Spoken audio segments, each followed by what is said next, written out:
Goddess of the sky, goddess mother of the earth, the world's tallest open-faced grave, a place that is stuck somewhere between a tourist trap and a death wish. Let's talk about the terrible tragedy and questionable ethics that is climbing Mount Everest. On this, the first episode of Morbid Mysteries and Histories.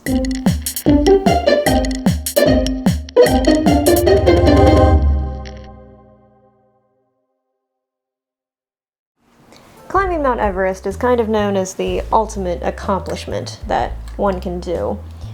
But, as a lot of people are aware, that has recently been met with some controversy. With the literal tons of garbage that have been left up there, and the amount of deaths that the mountain has seen, people have started to question, is it worth it? Now, spoiler alert, I am not going to answer that question in this video. I don't know if there is an easy answer to that question, but I am going to look at a few stories from Everest to try and get an idea of what's going on up there. At an impressive 29,029 feet, it's widely known as the tallest mountain on Earth, which is only partially true. While, yes, it is the highest point from the mean sea level, it's not the furthest point from Earth's core, nor is it the tallest mountain from base to tip. That first prize goes to Ecuador's Mount Chimborazo. Chimborazo?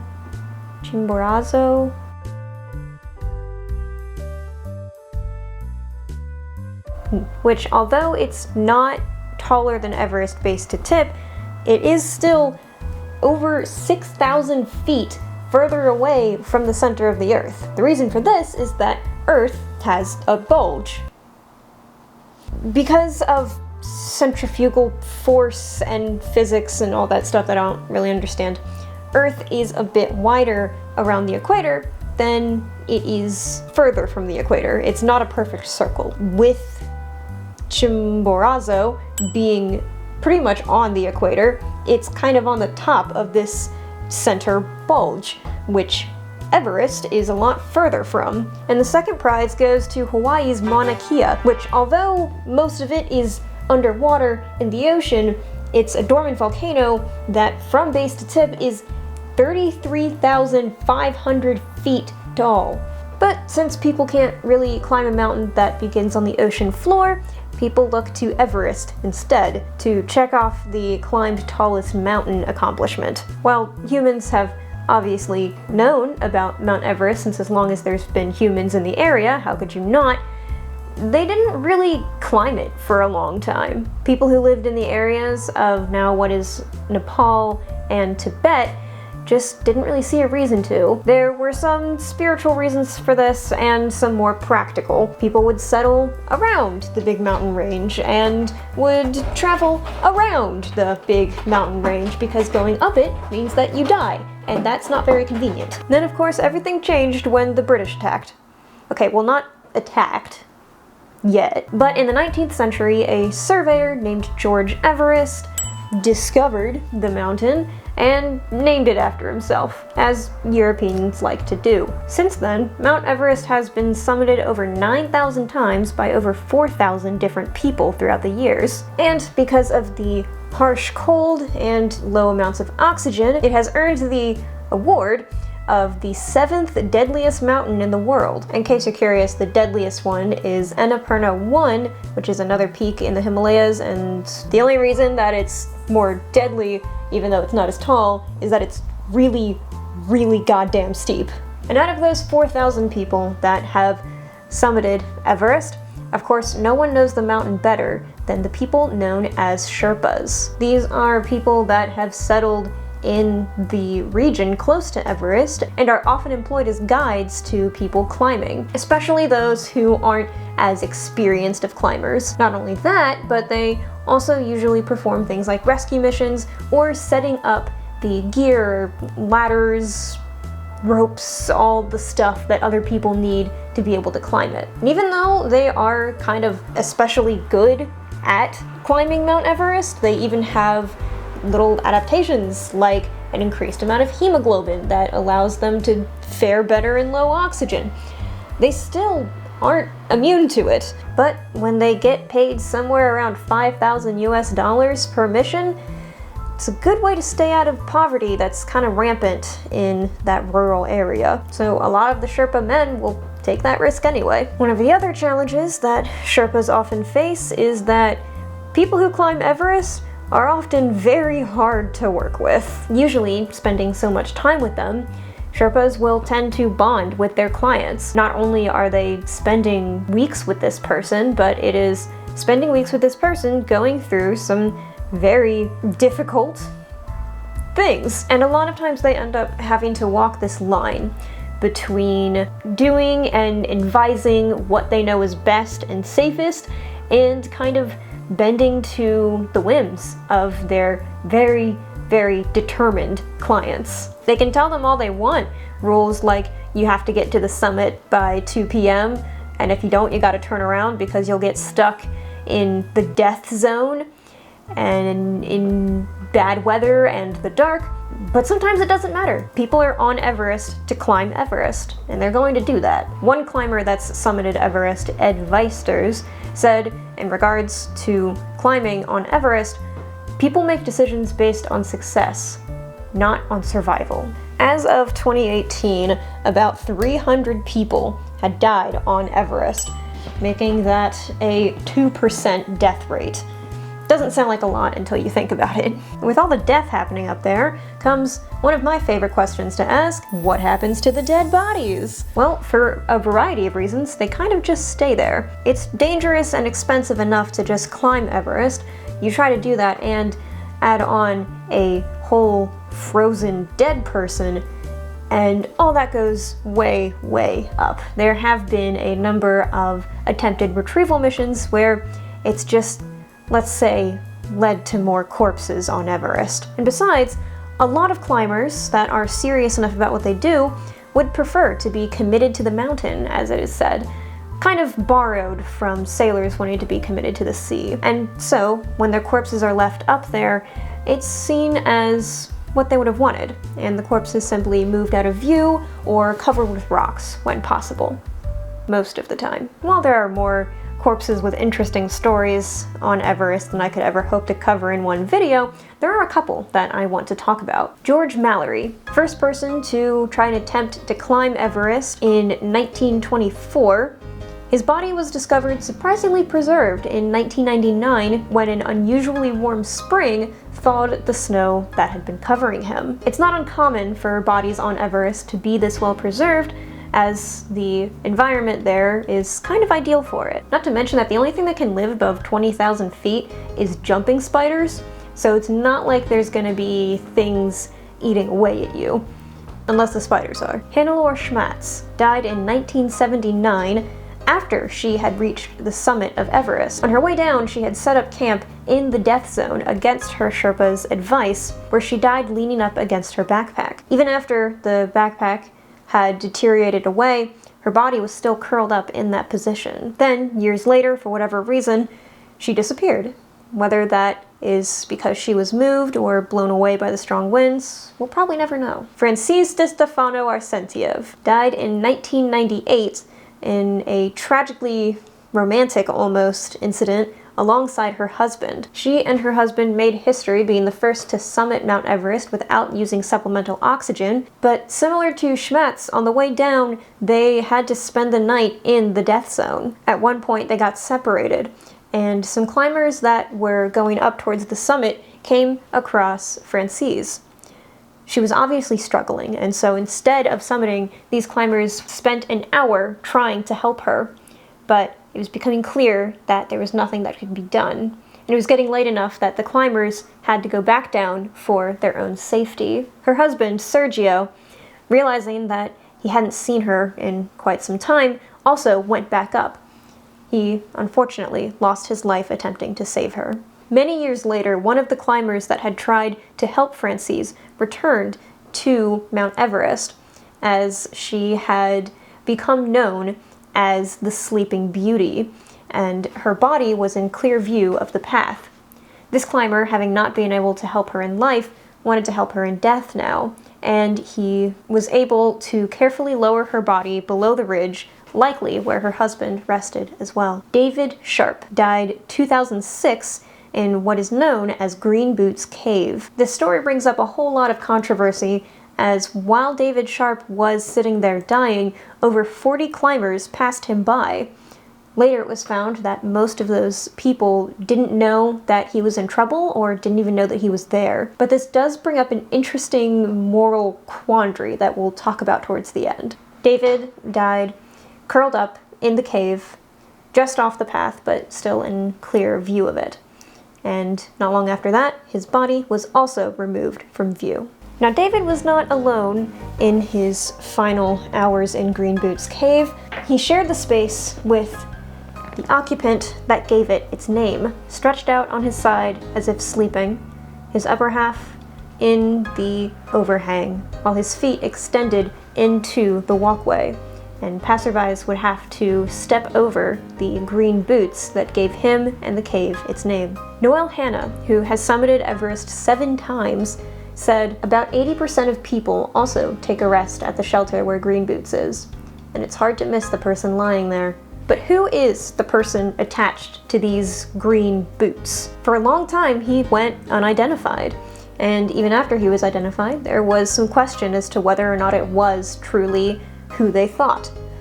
But the consensus was that Green Boots was really an Indian climber named Sewang Paljor. 28-year-old Paljor had grown up in the Ladakh region in northern India, which is kind of known as this lovely, idyllic little place to live. And he had always had a passion for climbing. Although he had summited some extreme mountains before, he didn't really want to tell his family about Mount Everest, since that felt like a much bigger deal, and he didn't want them to worry, especially not his mom. But he told some friends, and it got back to his family anyway, and his mom begged him not to go. But he told her that in the end he felt that this was what he had to do. She wonders now if he felt some kind of responsibility to do something great as the eldest son of the family. His younger brother was a lot less worried. He said that he saw his older brother as some kind of Superman that not even Everest could defeat. Being a monk, his younger brother gave him a blessing and then sent him off to conquer Everest. And that was the last time any of his family saw him alive. At first, things seemed to be going well. The leader of the team described Paljor as being enthusiastic and talkative and ready to take on even the hardest challenges. The team of climbers got along well, and they were off to a great start. At first, problems began the morning of May 10th. First of all, there had been some bad weather that had delayed the team from leaving for a couple hours. Then, they overslept, so they got an even later start. The original plan was that day they were going to go all the way up and reach the summit. But because of the significantly later start, they decided they would just go up to the next camp and stay there for the night. A team of 4 set out, and they were told that if they didn't reach the summit by 3 p.m. at the latest, then they would have to turn around and try again the next day. But once that time rolled around, one of the 4 members that had gone up, who had lagged behind, signaled for them to go back. They either didn't see him or flat out ignored him, as they may have been taken by what some climbers call summit fever, that urge to get to the top no matter what it takes, even if that's your life. But whatever the reason, all that team member could do was watch as the other 3 continued on and disappeared in the snow. He went back to camp, and it wasn't long before the other 3 radioed back and reported that they were going up to the summit. Of course, everyone advised against this, as it was already extremely dangerous to continue on to the next camp, much less try to go to the summit this late in the day. But of course, the 3 wouldn't listen. They were determined. And around 5:30, they got another radio, saying that the 3 of them were standing on the top. They were all relieved that they had actually made it, but despite of that relief, they knew that this was only half the battle. And now they would be coming back down the death zone in the dark and bad weather. But they knew that they were experienced climbers, and that it was literally all downhill from here. But unfortunately, this was 1996. It was to be the adventure of a lifetime, scaling the highest mountain in the world. A hurricane-force storm caught climbers by surprise and killed 8 of them. Continued unabated, or was even getting worse. The wind just comes in like a freight train. I mean, it is really blowing. It's very, very cold.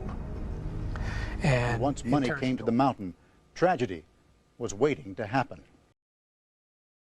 That year, a blizzard hit Everest that has gone down in infamy. There's been books written about it, movies made about it. It took countless lives, and it has gone down as one of the worst disasters to ever happen in Everest history. And now these three were caught in it. Back at camp, they saw the weather conditions and knew that this was bad. So, when the next morning a Japanese team passed by, they told them about the situation and asked them to look out for their other team members, help them if they needed to, and just communicate them on their condition. Reportedly, they tried to impress just how much of a dire situation this was. And reportedly, the Japanese team responded that they would treat the crisis as if it were their own. However, later that day, those back at camp were disappointed and felt betrayed even when the Japanese team radioed back, reporting that they had seen the three boys, but didn't do anything more than that. It was later contested that that team had not been made aware of how dire the situation really was, or that they had seen plenty of climbers going up, but none of them seemed to be in need of any help. They also stated that high up, everyone is responsible for themselves, even if they're actively dying, which is a lot, I'll admit, but that's a whole controversy we'll talk about at the end. Some people say this mindset goes directly against the accepted climbers code. Some people say that that's just the way that it is up there. It's hard to say what they should have or even could have done. A few days later, Paljor's mother was told that he had gone missing on the mountain, as Paljor was one of the three that had continued on. She frequently prayed for him to be found safely, but as time went on, her relatives convinced her that she had to accept the truth. And so, the three boys' bodies were lost to the mountain, stuck up there for ever, supposedly, frozen in their last moments.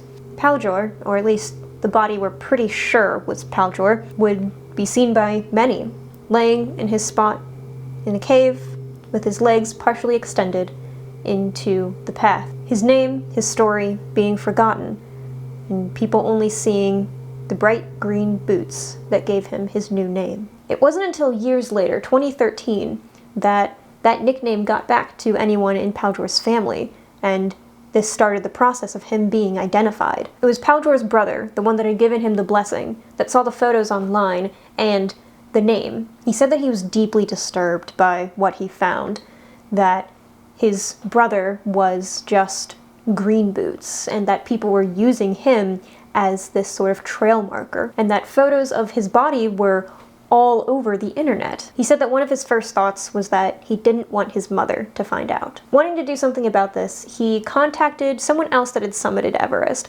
named Ian Woodall. Ian is actually one of the climbers that had tried and failed to help Francis. He was also the one that went back to then lower her body out of view of other climbers to give her some respect. Paljor's brother heard about this and reached out to Ian to do the same thing. And while Ian was very enthusiastic about wanting to help, unfortunately, he couldn't afford another trip back to do so. But he has said that if he could afford another trip back to Everest, that would be his first prerogative. Then, just 1 year later, Paljor's body disappeared. We really don't know why, but his body, along with a number of other bodies in what's known as the Rainbow Valley, an eerily optimistic name for something named after the rainbow colors of the jackets of all the corpses. But many of those corpses disappeared at the same time in 2014. It may have been the work of the Chinese Mountaineering Association. Paljor may have been moved elsewhere, covered with rocks, or even just covered up in snow. For a long time, 1996 went down as one of the worst years in Everest history due to that blizzard. Until recently. After years of planning and tens of thousands of dollars invested, climber Reinhard Grobhofer summited Mount Everest May 23rd at 9:30 a.m. He was exhausted and dehydrated, as at some point during the climb, his water bottle had frozen entirely solid. His 13-person climbing party had left from camp at 11 the night before, but his climbing partner, a 64-years-old fellow Austrian named Ernst Landgraf, was faring even worse. He had made it, but he was looking very, very exhausted. But these things weren't on his mind at the moment. For the time being, he allowed himself to get lost in the sight of being on the highest point on Earth, from sea level at least. How you could see the curve of the Earth around you in all directions, the sea of clouds far below you. It's breathtaking and can change your life. But he only got a moment to savor all of this, as around him there was a crowd.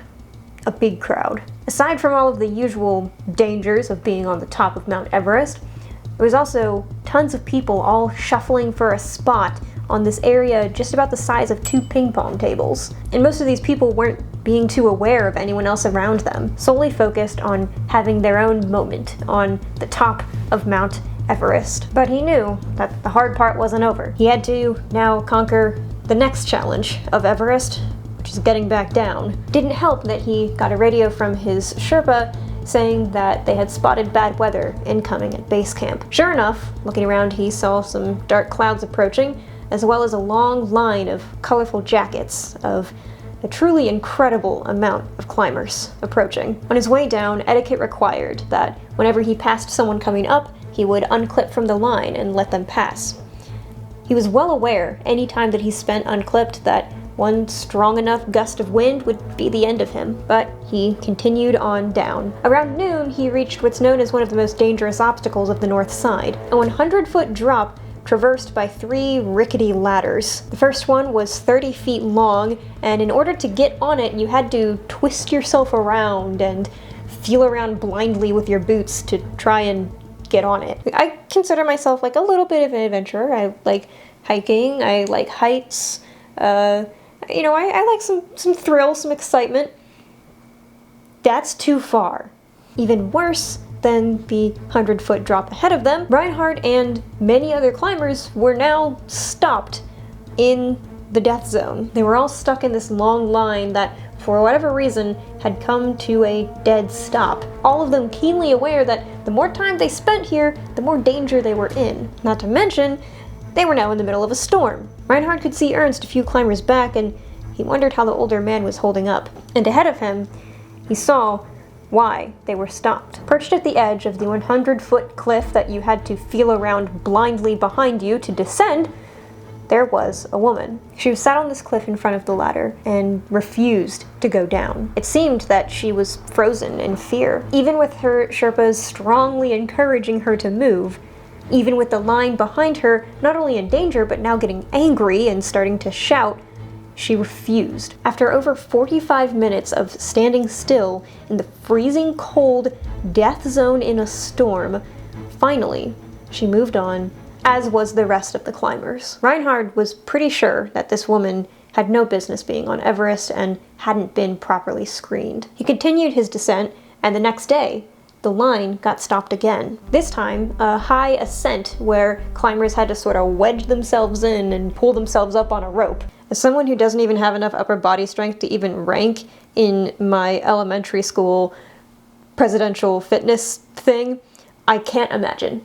Reinhard watched what were clearly several inexperienced climbers struggle with the rope and once again hold up this entire line of climbers in a very dangerous environment. And once again, Reinhard had a good feeling that they had no business being there. Further down the mountain, Reinhard heard a bit of a commotion not far behind him in the line.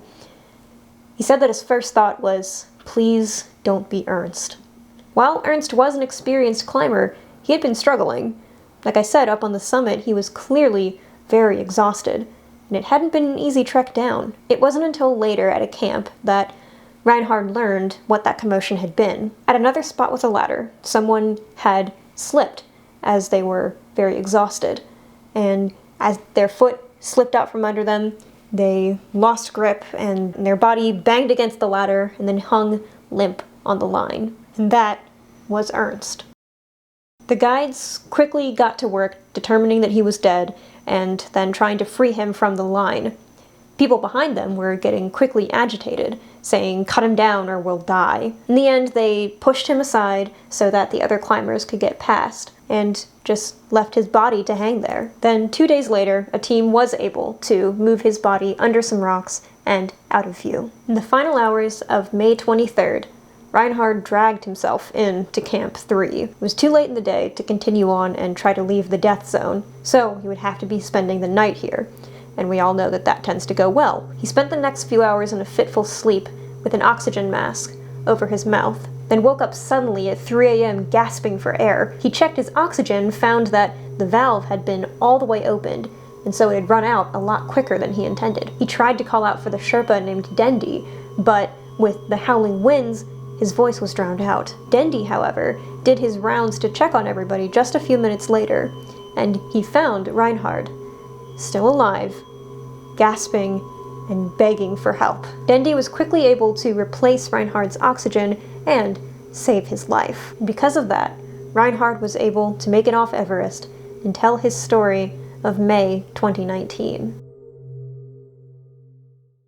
So, what went wrong? Why was Everest so crowded? There's a couple reasons that people have surmised, and some of them are a bit controversial. There's a photo taken just a day before Reinhard summited by climber Nirmal Purja. It shows this long line at Everest's summit of people back to back. The many people who saw it found it shocking or disturbing, wondering what's going on Everest. Well, first thing that went wrong was the unusually small window to climb. Everest always has a pretty small climbable window, and just about 2 weeks in May is the only time out of the entire year that it's even possible due to the huge jet stream winds that can treat a person like a paper airplane. But in 2019, there had been a cyclone that had delayed a lot of people's climbing. Guides and Sherpas saw the disaster coming. They knew that with this bad weather, it would shrink the window for climbing Everest even further and create 2 days in late May that would be absolutely disastrous. And sure enough, those 2 days were the 22nd and 23rd, when everyone that wanted to summit Everest that season went all at once. The second problem was that there was far less snow on Everest than there ever had been before. This may not seem like a problem, obviously, but as Reinhard explained, when there's less snow, it's a lot harder to get traction. Instead of, digging into the snow like the gear is meant to, you're kind of just slipping around on gravel and all that stuff. I can't think of a reason why there might be less snow on Everest than there was before. It's almost like there's some kind of warming thing happening. Maybe it's all over the globe. I don't know. It's a mystery. The third problem, and maybe one of the worst, is that there were a lot more people summiting Everest that year than there usually were. China gave out over 100 permits to climb Everest that season. In Nepal, 381, the most that they had ever given out. Companies in Nepal, China, and other countries had been far too lenient about giving out these permits, it seemed. Most of the biggest companies not properly screening those who applied, some of them not asking any questions at all, meaning that there was no assurance that the people going to the 7th deadliest mountain in the world had any idea what they were doing. And if Everest wasn't already dangerous as is, you don't need a bunch of rich people adventure wannabes so convinced that there's some grand explorer when they're floundering about, making it more dangerous for everybody involved. And that really is the root of this part of the problem. Same thing that's the root of a lot of problems: money.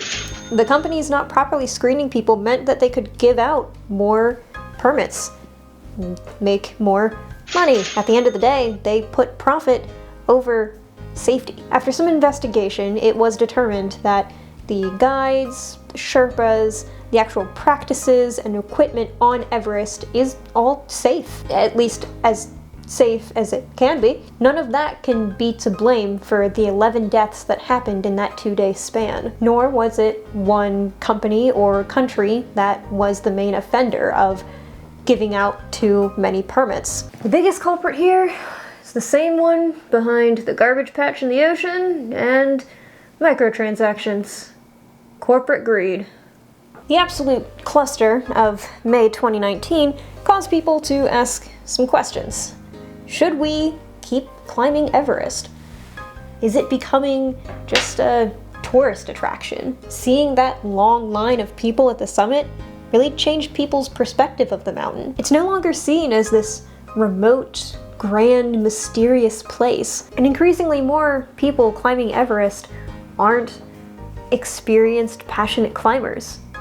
They're just people who can afford to. Some of them having never climbed a mountain before. And I'm all for, follow your dreams, make it happen. But in this case, people are endangering other people's lives. And oftentimes, those people are the Sherpas, who lose their lives trying to rescue or help the inexperienced climbers that hire them as guides. You gotta know your limits. If you've never climbed a mountain before, what are you doing going to Everest? That's just, you gotta know that bad things are in store. Like, I've never tried to lift weights. I know it's, can't really tell that. It looks like I have. But I wouldn't go and try to lift a truck, because I know I would hurt myself. Probably also die. And that's not even endangering anyone else. Well, unless I do it really wrong somehow. Reinhardt has said that with all of the coverage of May 2019, with the photo of the line at the summit, people have tried to use that to diminish his accomplishment or assume that he doesn't feel as proud of what he did. People talked about him waiting in line at the summit like it was the supermarket, but none of that changes his perception of the mountain or his accomplishment in conquering it. It was still climbing Everest. He trained for years to do it, almost lost his life, lost people that he knew on the way, and saw that the people who didn't know what they were doing, they barely made it, if they did at all. The fact that a lot of people did it didn't mean that it was easy. He and a lot of people are concerned about the changing perception of Everest. With all of this kind of media circus around it, people are forgetting how dangerous it really is, and forgetting the significance of what it means to climb Everest and live. When talking about the kind of deteriorating and less serious view of Mount Everest that is becoming more popular, Reinhardt said, "Let's not spoil it even more and reduce it to dead people and tourists." And of course that begs the question, what are the ethics of climbing Mount Everest? Should we keep doing it? It's worth noting that there are literal tons of garbage and human feces left on the mountain. Sherpas are able to stay out of poverty by becoming guides, but most of the time they die doing it. And companies certainly shouldn't be giving out permits to climb to people who obviously aren't prepared to, without any regard to the well-being of that person or the other climbers, just in the interest of making a quick buck. And of course, with more people on the mountain, it raises more debates of what are the ethics on the mountain itself. Stories like that of Sirang Paujor and David Sharp raise the question of what responsibility do climbers have for other climbers? Official statements say that one should always help a climber in need, regardless of whether or not it means that they will be able to summit. But reality, of course, isn't so easy. For one, there's the issue that trying to help someone in danger will just put you in danger as well. And then there'll just be 2 corpses there instead of 1. So even when people want to help others, they know that they just aren't able. And perhaps a little less altruistic, there's the reality that climbing Everest is a once-in-a-lifetime chance for most people. Saving one life is more important than summiting Everest 100 times. We can always go back and summit, but a life lost never comes back. Which is true. I agree with that. But you do have to also consider that for a lot of people, going back to try again isn't an option. This becomes only more complicated with commercial climbing and people that paid tens of thousands of dollars to be there. They're essentially customers, tourists, and they feel they don't have a responsibility to save other people there. This is their experience that they paid for. And while it's easy to judge from here on the ground, I know I certainly want to, I have to keep in mind, I've never been on Everest. I don't know what it's like up there. People say that at that altitude, it's kind of like being drunk. Your decision making and morals are impaired. You don't do things that you ordinarily would have. People say that that high up, it's just a different world. You're a different person. Morals, ethics, everything is different up there. They say that it's impossible to know what it's like unless you've been there. And I'm inclined to believe them on that. So while I have my knee-jerk opinions and judgments, I don't really know what someone should do up there to help others. I, who gets winded climbing on simple family hikes, really cannot say what the proper climber ethics code should be. What I do feel confident in saying is that maybe, we shouldn't be giving out permits willy-nilly to just anybody without any screening. Just a hot take. And some tea there. This is water. But honestly, I don't think there's any reason to completely forego climbing Everest at all, ever.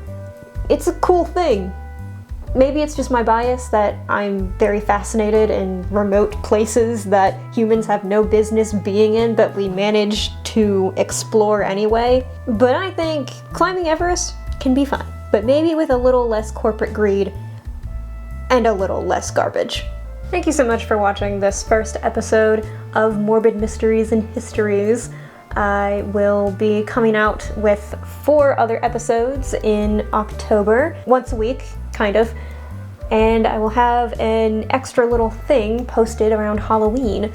So keep an eye out for all of that. Subscribe if you want more of whatever this is. And thank you so much for watching. Hope you enjoyed. Hope you learned something, didn't get too depressed, and remember to always ask questions and stay morbid.